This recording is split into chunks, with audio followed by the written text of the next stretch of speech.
Баршаңызға қайырлы күн. Менің каналыма қош келдіңіздер. Бүгінгі біздің сабағымыздың тақырыбы пропорцияның негізгі қасиеті. Пропорция дегеніміз не? Видео сабақты соңына дейін қараймыз, өйткені сабақтың басында мен тақырыпты түсіндіремін, және соңына қарай әртүрлі деңгейдегі тақырып бойынша есептердің шығарылуын көрсетемін. Міндетті түрде соңына дейін қараңыздар. Пропорция дегеніміз екі қатынастың теңдігі, яғни А-ның В-ға қатынасы тең болады С-ның Д-ға қатынасына. Міне, бұл пропорция деп аталады. Екі қатынас егер тең болса, пропорция деп аталады. Мұндағы А, В, С, Д пропорцияның мүшелері нөлге тең болмауы керек. Бұл пропорцияны біз мынандай түрде жазуымызға да болады, иә? А-ның В-ға қатынасы тең болады С-ның Д-ға қатынасына. Яғни қатынас дегеніміз екі санның бөліндісі. Міне, екі санның бөліндісі. Екі қатынасының теңдігі бізде пропорцияны береді. Мысалы, 5-тің 15-ке қатынасы тең 7-нің 21-ге қатынасы. Екеуі тең қатынастар. Бұл пропорция деп аталады. Тең қатынас екендігін біз былай білсек болады. Мысалы, 15-тен 5-ті қысқартатын болсақ, екеуі де 5-ке қысқарған кезде 5-ке бөлгенде 1 болады, 15-ті 5-ке бөлсек 3 болады, яғни 3-тен 1-ге тең. Дәл сол сияқты 21-ден 7-ні де қысқартып көрейік. 21-ден 7. Екеуі де 7-ге бөлінеді, 7-ге бөлгенде 3 болады, 7-ге бөлгенде 1 болады. Бұл да 3-тен 1. Яғни, мына екі қатынас екеуі тең болғандықтан, бұны біз теңдігін пропорция деп айтамыз. Пропорция былай оқылады. А-ның В-ға қатынасы С-ның Д-ға қатынасына теңдігін біз пропорция дейміз. Немесе екі қатынастың теңдігін біз пропорция деп айтамыз. Яғни, пропорцияны біз мына түрде немесе мына түрде жазамыз. Мына түрде. Яғни, біз пропорцияны осылай екі түрде жазуымызға болады. Пропорцияның мүшелерімен танысамыз. Яғни, пропорцияда шеткі және ортаңғы мүшелері болады. Мысалы, мына түрде берілген пропорцияда шеткі мүшелері міне А мен Д шетінде тұрған екі мүшесін біз шеткі мүшелері деп айтамыз. Ал В мен С ортаңғы мүшелері болып табылады. Сол секілді, мынандай түрде берілсе егер пропорция, онда бізде мына А мен Д, былай орналасқан А мен Д мүшелерін біз шеткі мүшелер дейміз. Ал былай орналасқан В мен С екі мүшесін біз ортаңғы мүшелер дейміз. Мысал келтіретін болсақ, 4,2-ның 0,6-ға қатынасы 6,3-дің 0,9-ға қатынасы берілсе, осындай пропорция. Мұндағы пропорцияның шеткі мүшелері ол 4,2 және 0,9 болып табылады. Міне, 4,2 және 0,9 бұл шеткі мүшелері болады. Ал 0,6 мен 6,3 ортаңғы мүшелері деп аталады. Пропорцияның негізгі қасиеті пропорцияның шеткі мүшелері мен ортаңғы мүшелерінің көбейтіндісі тең болады. А шеткі, яғни А мен Д шеткі мүшелері мен ортаңғы мүшелері В мен С. Надан ұзынырақ қып жазайық. В мен С-ның, яғни ортаңғы мүшелерінің көбейтіндісі тең болады. Бұл пропорцияның негізгі қасиеті. Мысалы, 5-тің 40-қа қатынасы 10-ның 80-ге қатынасына тең. Бұл бізде пропорция берілген. Біз негізгі қасиетін қолданып, пропорцияның теңдігін байқап көрейік. Яғни бізде шеткі мүшелер 5 пен 8-дің көбейтіндісі 5 пен 80-ның көбейтіндісі бізге тең болады 10 мен 40-тың көбейтіндісіне. Міне, 5 пен 80-ді көбейтеміз 400, 10 мен 40-ты көбейтеміз 400. Міне, бізді пропорцияның негізгі қасиеті бойынша шеткі мүшелері ортаңғы мүшелердің көбейтіндісіне тең болады. Пропорцияның негізгі қасиетін қолданып, біз пропорцияның белгісіз бір мүшесін анықтауымызға болады. Ол үшін біз пропорцияның негізгі қасиетіне сүйенсек, шеткі мүшелері мен ортаңғы мүшелердің көбейтіндісі тең, иә? Сол бойынша біз жазамыз. 3,2 мен x-ті көбейтемін. Міне, 3,2 көбейту x тең болады шеткі мүшелері 5 пен 12,8-тің көбейтіндісіне, иә? Енді осы жерден мен бірден екеуін көбейтіп алмаймын. Мен қазір оны оңайлату үшін, x-ті табу үшін мен x тең деп жазамын және бөлшек саламын. Бөлшектің алымына мынау теңдіктің екінші бетінде тұрған көбейтінділерді жазамын. Яғни 5 көбейту 12,18. Бұл бізде теңдеу шешу секілді болып ары қарай шығарылады. Ал x-тің алдында тұрған 3,12 санын көбейтіліп тұр ғой. Ол теңдіктің екінші бетіне бөліміне барып түседі. Яғни бөлінеді мына екінші бетіндегі тұрған сандардың көбейтіндісіне. Яғни 3,12 мына жаққа өткен кезде бөлу болып өтеді.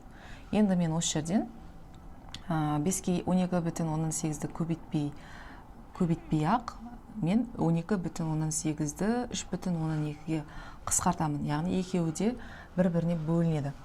Яғни бөліп көрейік, 12,18-ді бөлеміз 3,12. Бізде ондық бөлшек сан үтірлерін бір орынға жылжытамыз, екеуінде бір орынға, сонда 128-дің 32-ге бөлінісі болды. Енді мен 128-ден қайырамын. Бұл жерде мен 4-тен беремін. 2 жердегі 4-ің 8, 3 жердегі 4-ің 12. Сонымен бізде не шығады? 4. Екеуі де 3,12 бөлінеді 1 болады, 3,12 бөлсек 4 болады.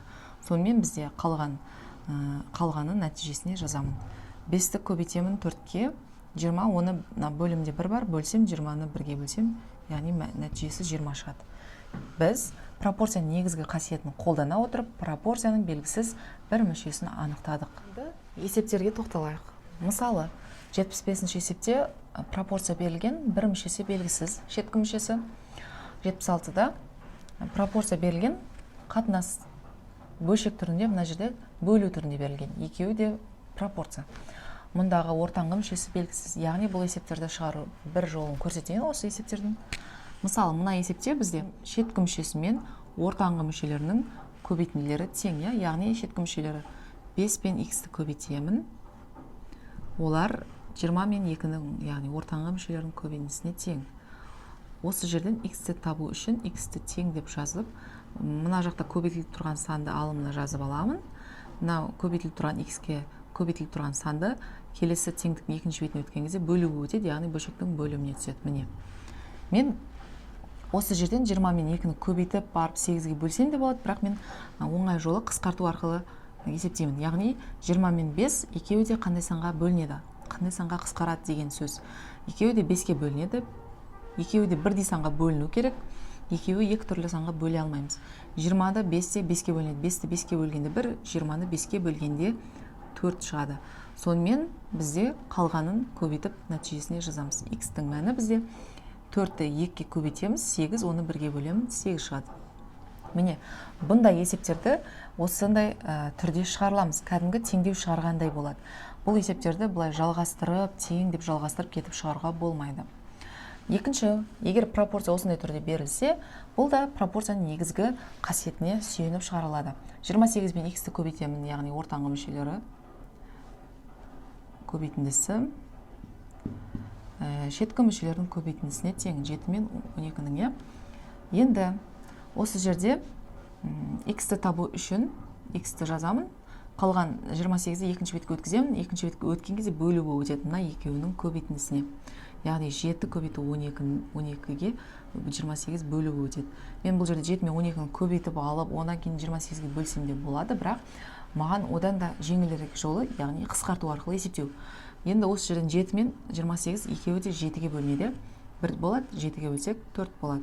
12 мен 4-ті тағы да қысқартам. Екеуі де 4-ге бөлінеді. 1 болады, 4-ге бөлсек 3 болады.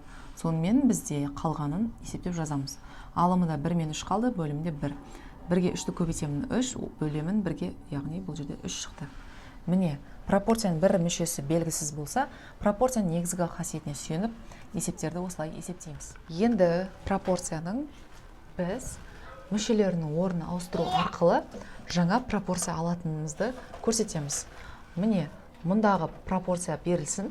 Бұл жерде бірінші мен ортаңғы мүшелердің орнын ауыстырамын. Сол кезде бізде А-ның С-ға қатынасы, мынасы мына жаққа түседі, В мына жаққа барады. Сосын В-ның Д-ға қатынасы. Міне, бұл пропорцияның ішкі ортаңғы мүшелерінің орнын ауыстыру арқылы жаңа пропорция алдым. Келесі біз шеткі мүшелерінің орнын ауыстырамыз, екінші. Яғни А мен Д-ның орнын ауыстырамыз. Сонда бізде Д-ның В-ға қатынасы тең С-ның А-ға қатынасы болады. Түсіндік қой, мына екеуінің орнын ауысты. Енді үшінші пропорцияның ортаңғы және шеткі мүшелерінің орнын ауыстырамыз. Яғни Д А-ның орнына барады, Д-ның С В-ның орнына барады. С-ға қатынасы, сонымен В-ның А-ға қатынасы болып пропорция пайда болды, жаңа пропорция. Келесі пропорцияның А мен С мүшелерін орнын ауыстырамыз, В мен Д мүшелерін орнын ауыстырамыз. Сол кезде бізде С-ның Д-ға қатынасы, А-ның В-ға қатынасы болады. Енді келесі бесінші түрі. Осы жерден біз шеткі мүшелерін орнын ауыстырамыз. Яғни В-ның Д-ға қатынасы, А-ның С-ға қатынасы болады. Міне, мына жаққа барады. Мына жерде В С-ның орнына барады. Енді алтыншы, осы жердегі мына ортаңғы мүшелерін орнын ауыстырамын. Сонда бізде С-ның А-ға қатынасы,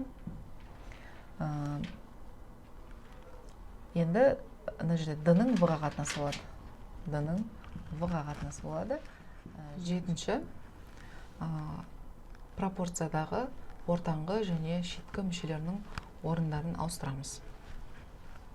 Сол кезде бізде В-ның А-ға қатынасы, Д-ның С-ға қатынасы деген пропорция пайда болады.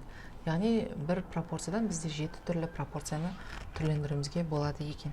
Енді мысалын қарастырайық. 78 есепте пропорция берілген, шеткі мүшелерінің орнын ауыстырып пропорция жазыңдар дейді. Бұл кезде біз шеткі мүшелер бізде 8 бен 15 екеуінің орнын ауыстырамыз. 15 8-дің орнына барады. Қалғандары өз орнында тұрады. 15-дің 5-ке қатынасы, 24-дің 8-ге қатынасы болып жаңа пропорция аламыз. Міне есеп осымен аяқталады. 79-шы есепте де дәл солай. Пропорция берілген, бірақ бұл жерде ортаңғы мүшелерінің орнын ауыстыру арқылы пропорция құраңдар дейді. Сол кезде біз 20 мен 4-дің орнын ауыстырамыз. Қалған мүшелер орнында тұрады. Яғни 4 20-ның орнына келеді, 20 4-дің орнына барады. Міне, сонымен біздің пропорция жаңадан құру жазылды. 81-ші есепте пропорцияның белгісіз мүшесін табуымыз керек. Ол үшін пропорцияның негізгі қасиетін қолданамыз. Шеткі мүшелері мен ортаңғы мүшелердің көбейтіндісі тең деп жазамын.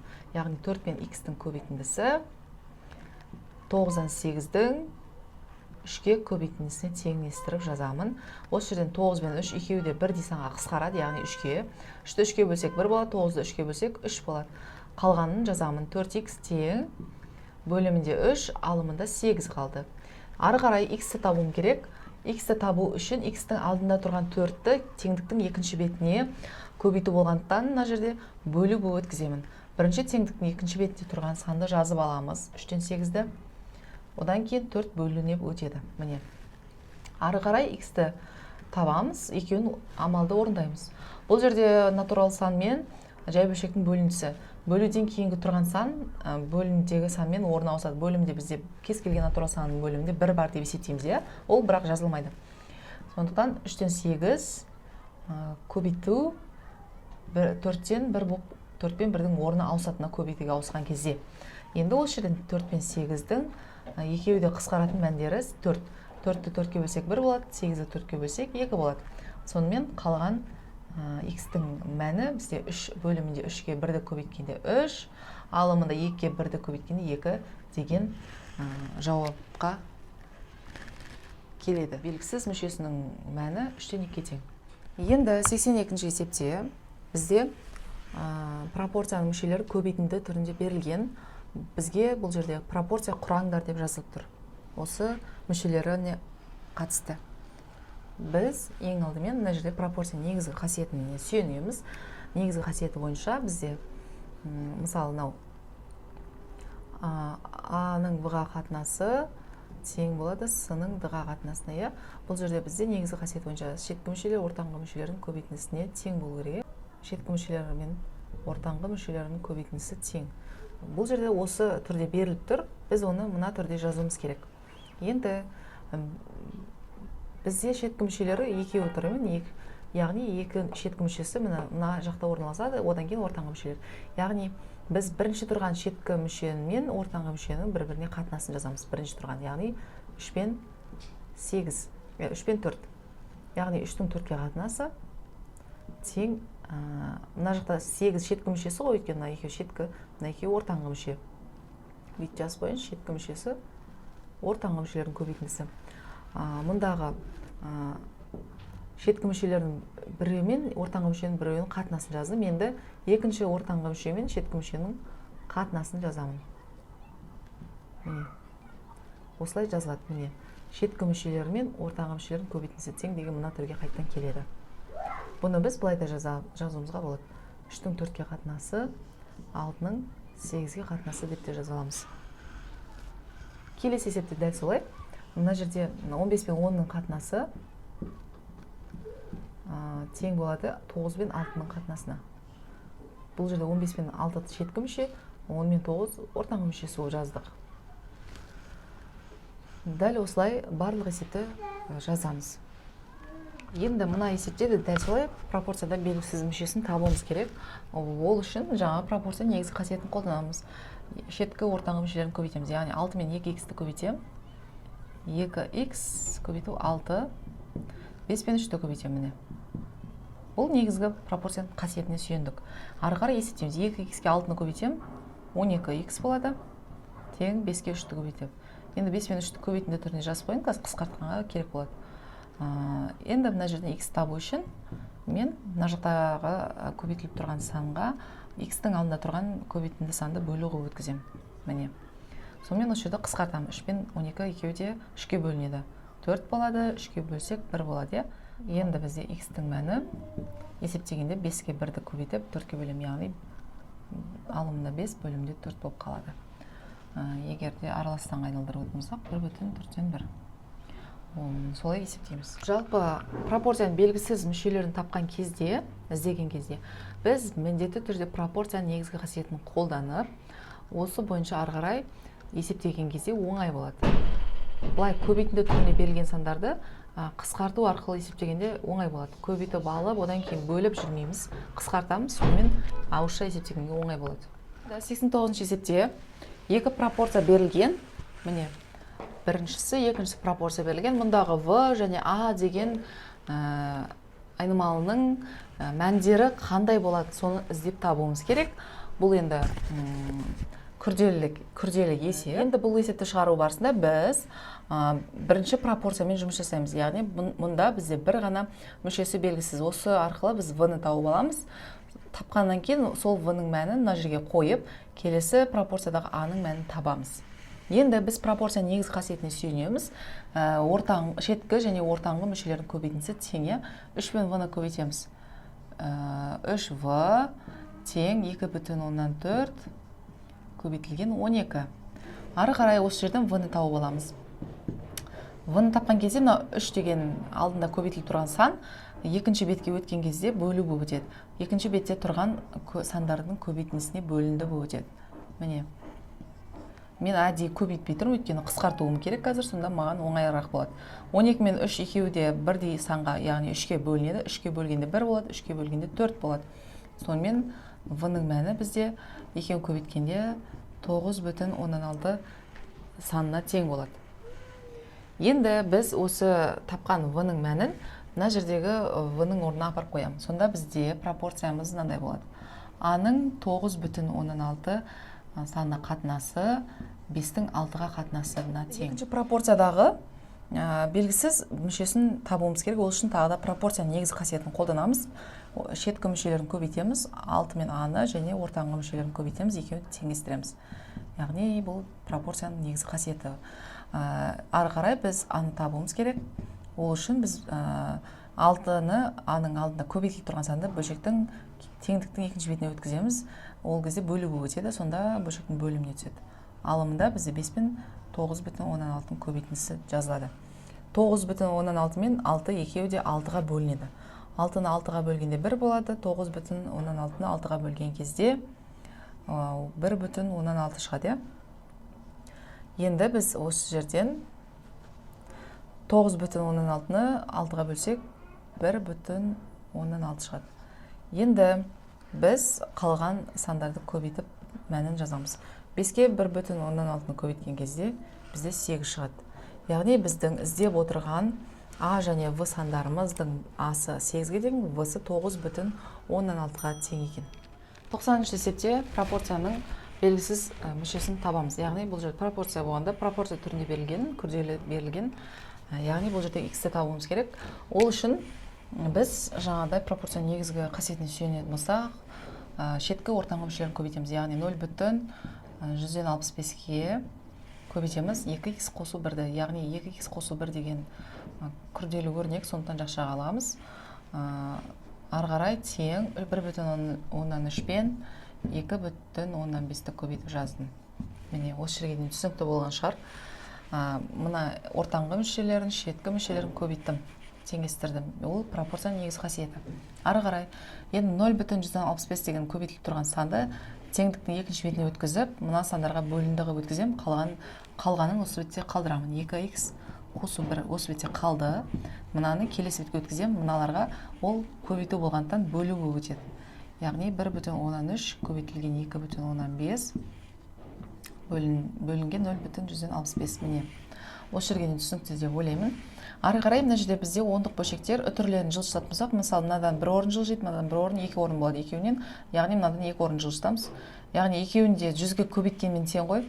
Алымын да бөлімін де 100-ге көбейтетін болсақ, бізде мына сандарымыз кәдімгі натурал сандар болады. Солай жылжытып алайық, сонда бізге оңайырақ болады, Сонда мына бөлімі 65 болады, алымы 13 көбейтілген 25 болды. Міне. Екі орын жылжығанда мынадан екі орын жылжыды. Сонымен натурал санға айналдырып алдық. Ары қарай 13 пен 65 қысқарады. Екеуі де 13-ке бөлінеді, 1 болады. 13-ке бөлсек 5 болады. 25 пен 5 қысқарады. 5-ке бөлінеді, 1 болады. 5-ке бөлінеді, 5 болады. Қалғанын жазамын. Ары қарай мына жазайын. 2x қосылған 1 тең бізде қалғаны 5. 1-ге 5-ті көбейтіп 1-ге бөлемін, яғни 5 шықты. Осы жерден кәдімгі теңдеуді ары қарай жалғастырамын. 2x тең 1 келесі бетке өтеді бірінші. 2-ден бұрын 1-ді өткіземіз, себебі 1 қосылып тұр, ал 2 көбейтіліп тұр. Бірінші қосу, азайту амалдарын өткізіп аламыз. Сонымен x-тің жанында тұрған көбейтіліп тұрған сан келесі ретте өтеді. 2x тең 5 өзі жазылады, ал қосу 1 болса алу 1 болып өтеді. Ары қарай 2x тең мына жерден азайтсақ 4 болады. Енді келесі x тең 2-ні өткіземіз, көбейтіліп тұрса, бұл бөлігі өтеді. Міне. Сонымен нәтижесі бізде 2-ге тең болды. Міне біздің іздеп отқан пропорциядағы 2, x-іміз 2-ге тең екен. Бүгінгі біздің сабағымыз осымен аяқталды. Сіздерге сабақ түсінікті болды деген ойдамын. Менің каналыма тіркеліп, менің видеоларыма лайк басып, комментарий жазып қалдырыңыздар. Және алдағы уақытта сіздерге видео сабақтар және оған қатысты есептерді үйретіп түсіндіретін боламын. Менімен бірге болғандарыңызға үлкен рахмет. Сау болыңыздар.